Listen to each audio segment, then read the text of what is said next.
حال میں ماضی رات کا وقت تھا۔ آسمان پر ستارے ٹمٹما رہے تھے۔ میاں بلاکی بگھی دھراتا ایک جگہ سے گزر رہا تھا۔ وہ بہت پرانا علاقہ تھا۔ وہاں تمام گھر پیلے پتھروں کے بنے ہوئے تھے۔ برسوں سے ان میں کوئی تبدیلی نہیں آئی تھی۔ اتفاق سے بلاکی وہاں پہلی دفعہ آیا تھا۔ وہ ایک موڑ مڑ کر دوسری سڑک پر آیا تو کچھ دور لوگوں کا ہجوم نظر آیا۔ وہ سر اٹھائے ایک عمارت کی طرف دیکھ رہے تھے جس میں سے دھواں نکل رہا تھا۔ جلد ہی بلاکی قریب پہنچ گیا۔ اس نے بگھی روکی اور نیچے اتر آیا۔ وہ چھوٹی سی 2 منزلہ عمارت تھی۔ آگ نیچے لگی ہوئی تھی۔ عمارت میں رہنے والے باہر نکل آئے تھے۔ ایک عورت زور زور سے چلا رہی تھی، کوئی مدد کرو، اوپر میری بچی ہے۔ ایک آدمی نے اسے سنبھال رکھا تھا۔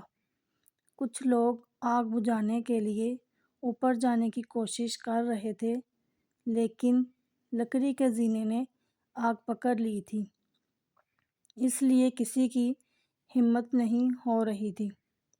بلاکی آگے بڑھ آیا، پھر ایک آدمی زینے کی طرف بڑھا مگر لوگوں نے اسے روک لیا۔ بلاکی نے اس سے پوچھا کہ بچی کس کمرے میں ہے؟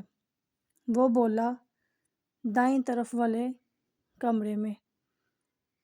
بلاکی نے گردن ہلائی، اپنا لمبا کوٹ اتارا اور اسے ڈال بناتے ہوئے تیزی سے زینہ چڑھ گیا۔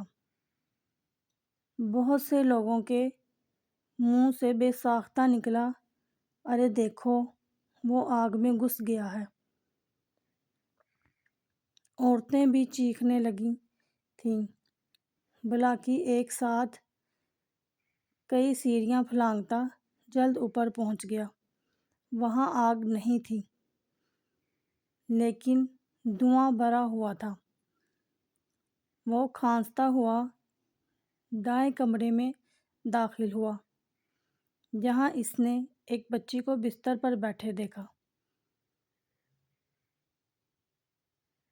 وہ پھرتی سے آگے بڑھا، بچی کو اٹھایا اور اسی طرح کوٹ کو ڈال بنائے زینے کی طرف چلا۔ آگ بڑھتی جا رہی تھی۔ وقت بہت کم تھا۔ وہ تیزی سے سیڑھیاں پھلانگتا باہر نکل آیا۔ اس کے کوٹ میں آگ لگ گئی تھی۔ اس نے کوٹ زمین پر پھینکا اور بچی کو ماں کے حوالے کر دیا۔ بچی محفوظ تھی۔ بس بلاکی کے ہاتھ میں کچھ جلن ہو رہی تھی۔ لوگ اس کے گرد جمع ہو گئے۔ وہ اس کی بہادری پر اسے شاباش دے رہے تھے۔ عورت نے روتے ہوئے بلاکی کا شکریہ ادا کیا۔ کچھ دیر بعد وہاں آگ بجھانے والی گاڑی آ گئی۔ سب پیچھے ہٹ گئے۔ کوئی پڑوسن بچی اور ماں کو اپنے گھر لے گئی تھی۔ جلد ہی آگ بجھا دی گئی۔ آدمی نے بلاکی کا پھر شکریہ ادا کیا۔ بلاکی نے اس سے ہاتھ ملایا اور بگھی میں بیٹھ کر وہاں سے روانہ ہو گیا۔ گھر پہنچ کر اس نے ہاتھ کا معائنہ کیا۔ اس کی انگلیاں سرخ ہو رہی تھیں۔ اس نے دوا لگائی اور کھانا کھا کر سونے کے لیے لیٹ گیا۔ اگلے دن بلاکی کی آنکھ صبح سویرے ہی کھل گئی۔ اس نے ناشتہ کیا اور اپنے کام پر روانہ ہو گیا۔ پہلے وہ سینٹرل پارک گیا جہاں وہ اپنی بگھی کھڑی کرتا تھا اور گھوڑے کے آگے دانہ پانی رکھا۔ جب وہ کھا چکا تو اسے پیار سے تھپتھپایا اور بگھی میں جوت کر ہلکی رفتار سے چلاتا ہوا بازار میں آ گیا۔ ایک چائے خانے کے باہر وہ بگی سے اترا اور اندر جا کر بیٹھ گیا۔ پھر اس نے اخبار اٹھایا اور خبروں پر نظر دوڑانے لگا، مگر آگ لگنے کی خبر کہیں نظر نہیں آئی۔ حیران ہو کر اس نے ایک بار پھر توجہ سے پورا اخبار دیکھا، لیکن اس میں ایسی کوئی خبر نہیں تھی۔ وہ تعجب سے سر کھجانے لگا۔ کچھ دیر وہ یوں ہی بیٹھا رہا، پھر اس کی نظر اپنے دوست گراہم پر پڑی، جو دوسری میز پر بیٹھا ناشتہ کر رہا تھا۔ وہ اخبار میں کام کرتا تھا۔ بلاکی اٹھ کر اس کے پاس چلا گیا۔ بلاکی کو دیکھ کر وہ بولا، آؤ میاں بلاکی، ناشتہ کرو۔ نہیں، میں کر چکا ہوں۔ یہ کہہ کر اس نے اخبار کھولا اور بولا، اس میں آگ لگنے کی خبر نہیں ہے۔ کیسی آگ؟ گراہم نے پوچھا۔ کل رات قصبے کے شمالی علاقے کے ایک گھر میں آگ لگ گئی تھی، بلاکی بولا۔ گراہم حیرت سے بولا، ایسی تو کوئی خبر نہیں آئی تھی، میں پوری رات دفتر میں ہی تھا۔ ہو سکتا ہے تمہارے اخبار کو اطلاع نہ ملی ہو۔ اگر ہمارا رپورٹر نہ پہنچ پائے تو آگ بجھانے والا عملہ خبر کر دیتا ہے۔ وہ بولا۔ بلاکی حیرت سے اسے دیکھنے لگا۔ گراہم ہنس کر بولا، بلاکی تم نے خواب دیکھا ہوگا۔ بلاکی نے اپنا جلا ہوا ہاتھ آگے کیا اور اسے پورا واقعہ سنایا، مگر گراہم کو یقین نہیں آیا۔ وہ بولا، مجھے معلوم ہے تم کہانیاں بہت پڑھتے ہو، اور یہ ہاتھ تم نے چائے بناتے ہوئے جلا لیا ہے۔ یہ کہہ کر وہ اٹھا اور چل دیا۔ بلاکی چلایا، مگر میں جھوٹ نہیں بولتا۔ گراہم ہاتھ ہلائے ہوئے بولا، مجھے دیر ہو رہی ہے، پھر ملیں گے۔ بلاکی نے منہ بنایا اور اٹھ کر باہر نکل گیا۔ کچھ دور اسے اخبار فروش آواز لگاتا نظر آیا۔ بلاکی نے اس سے دوسرا اخبار خریدا اور بگی میں بیٹھ کر پڑھنے لگا، مگر اس میں بھی آگ لگنے کی خبر نہیں تھی۔ بلاکی دوپہر تک وہاں رہا۔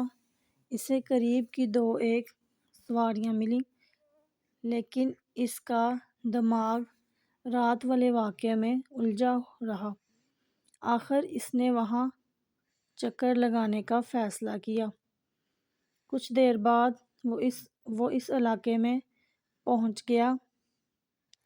جب وہ عمارت کے قریب گیا تو اسے حیرت کا شدید جھٹکا لگا۔ اس نے بگی روکی اور غور سے عمارت کو دیکھنے لگا۔ اس پر جلنے کا کوئی نشان نہیں تھا۔ بلاکی کو اپنی آنکھوں پر یقین نہیں آ رہا تھا۔ اس نے ادھر ادھر دیکھا تو سامنے پانی کا گول ٹینک نظر آیا۔ اسے وہ جگہ اچھی طرح یاد تھی۔ پھر بھی اس نے پورے علاقے کا چکر لگایا، مگر کہیں جلی ہوئی عمارت کا اثر نظر نہیں آیا۔ آخر وہ دوبارہ وہاں آ گیا۔ اس کی نظریں عمارت پر جمی تھیں۔ یہ بہت حیران کن بات تھی۔ کچھ دیر بعد وہ بگی سے اترا اور دھیرے دھیرے قدم بڑھاتا ہوا عمارت کی طرف بڑھا۔ قریب جا کر اس نے جھجکتے ہوئے دروازے پر دستک دی، قدموں کی آہٹ ہوئی، دروازہ کھلا اور ایک بوڑھی عورت نے باہر جھانکا۔ وہ سوالیہ نظروں سے بلاکی کو دیکھ رہی تھی۔ بلاکی گھبرا کر بولا، جی میں بلاکی کوچوان ہوں۔ اس نے بگھی کی طرف اشارہ کیا۔ عورت حیرت سے بولی، مگر میں نے تو بگھی نہیں منگوائی۔ جی خاتون، بے شک آپ نے بگھی نہیں منگوائی۔ دراصل میں آپ سے کچھ بات کرنا چاہتا ہوں۔ عورت کا نام ماریا تھا۔ اس نے بلاکی کو اندر بلا لیا۔ دونوں نشست گاہ میں بیٹھ گئے۔ ماریا منتظر تھی۔ بلاکی کچھ دیر سوچتا رہا۔ پھر بولا، بات دراصل یہ ہے کہ میں آپ کو کس طرح بتاؤں۔ دراصل کل میں یہاں سے گزر رہا تھا کہ میں نے اس گھر میں آگ لگی دیکھی۔ آگ؟ تمہیں غلط فہمی ہوئی ہے، وہ کوئی اور عمارت ہوگی۔ ماریا حیرت سے بولی، مجھے اچھی طرح یاد ہے اور میں نے پورا علاقہ دیکھ لیا ہے، کہیں بھی آگ کے آثار نہیں آئے۔ ماریا تعجب سے اسے تکنے لگی۔ کیا آپ کے ہاں کوئی چھوٹی بچی ہے؟ بلاکی نے پوچھا۔ نہیں، میں یہاں اکیلی رہتی ہوں۔ آپ کب سے رہتی ہیں؟ اپنے بچپن سے۔ بلاکی کی نظریں کمرے کا جائزہ لے رہی تھیں۔ تم بچی کا کیوں پوچھ رہے ہو؟ ماریا نے سوال کیا۔ وہ دراصل میں ابھی بتاتا ہوں، بلاکی بولا اور اٹھ کر آتش دان کے قریب چلا گیا۔ پھر بولا، معاف کیجیے گا، کیا میں یہ تصویر دیکھ سکتا ہوں؟ ہاں ضرور، ماریا بولی۔ بلاکی نے ایک فریم اٹھایا اور ماریا کے قریب چلا آیا۔ یہ خاتون کون ہیں؟ اس نے پوچھا۔ ماریا آنکھوں پر چشمہ درست کرتے ہوئے بولی، یہ میری ماں ہیں۔